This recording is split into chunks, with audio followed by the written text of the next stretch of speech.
Ladies and gentlemen, this is The Startup, the channel for business and entrepreneurship. And in today's video, I'll show you how to write a top business plan.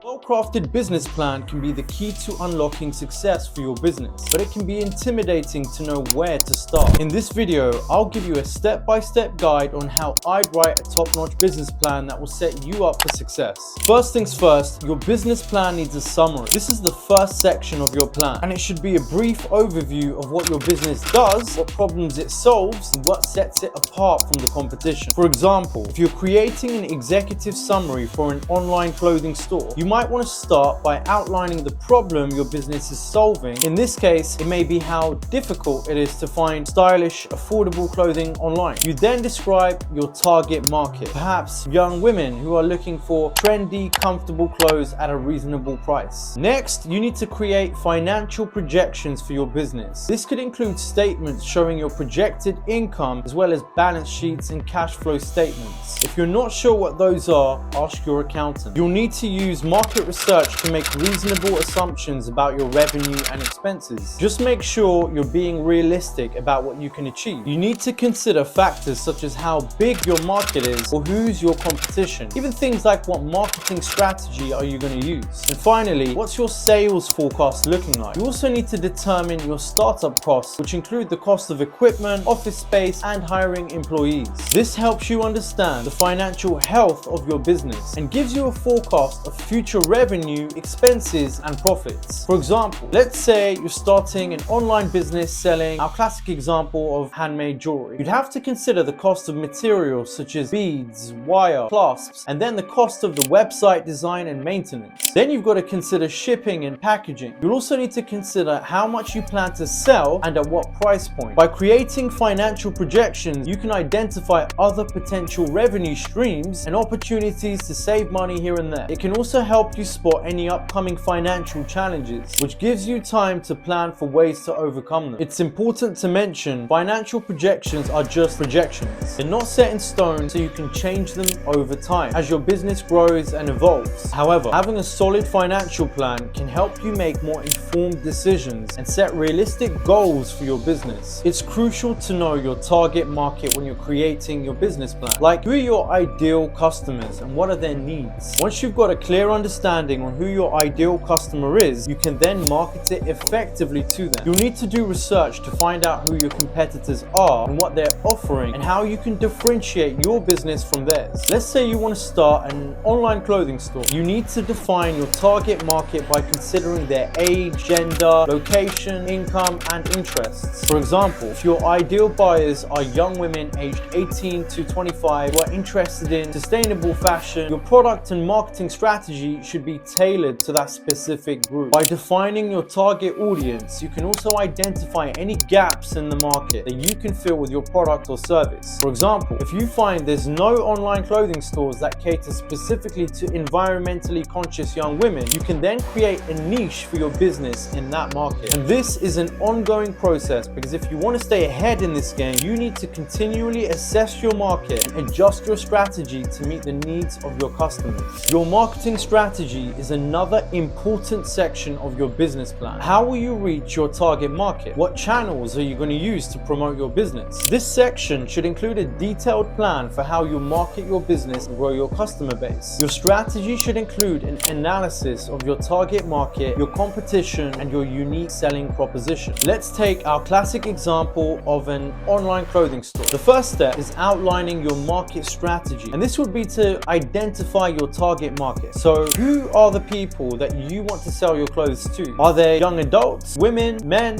What's their age range? Do they have a particular style that you prefer? Once you've identified your target market, you need to analyze your competition. Who else is selling clothes to your target market? What do they offer? What makes your online clothing store different from theirs? This analysis will help you identify your unique selling proposition, otherwise known as your USP. This is what sets your business apart from the competition. It's a reason why customers should choose to buy from you instead of your competitors. Your USP could be anything from a wider range of sizes prices to sustainable and eco-friendly fabrics, or even just a more convenient online shopping experience.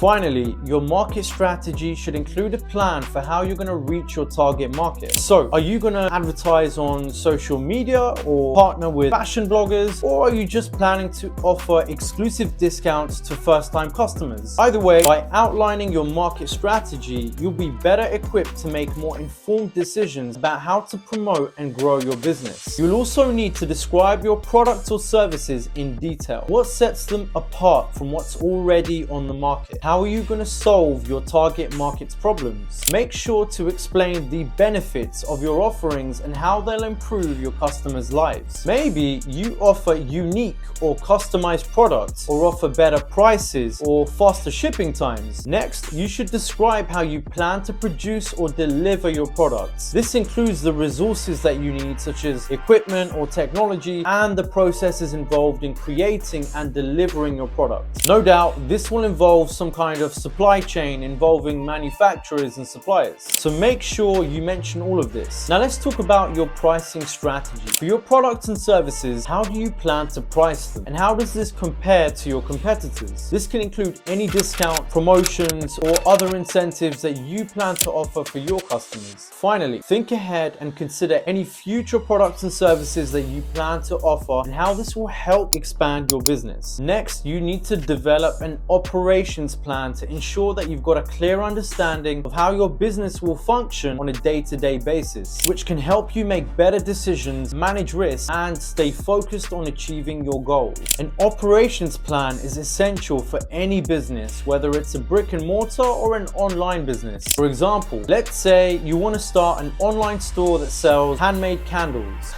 Don't ask how I'm coming up with these examples, but your operations plan would include details on how you'll make and package the candles, and also how you'll store and manage inventory, but also how you'll handle shipping and returns. Let's not forget, you need to mention how you'll manage customer service inquiries. Having an operations plan can help you spot potential issues and inefficiencies, which helps you make better decisions and manage risks. The management structure of your business plan should outline who's in charge of what and how you'll run the team. So who will make the big decisions and who will be responsible for the day-to-day operations? This section should also include info about your team and what they're qualified to do. Let's use our classic handmade jewelry online store as an example. You might have one person in charge of creating the jewelry, another person in charge of managing the website and social media accounts, and someone else in charge of handling customer service inquiries. Oh, and lastly, if you ever wanted to seek investors or partners for your business, you'll need to have a management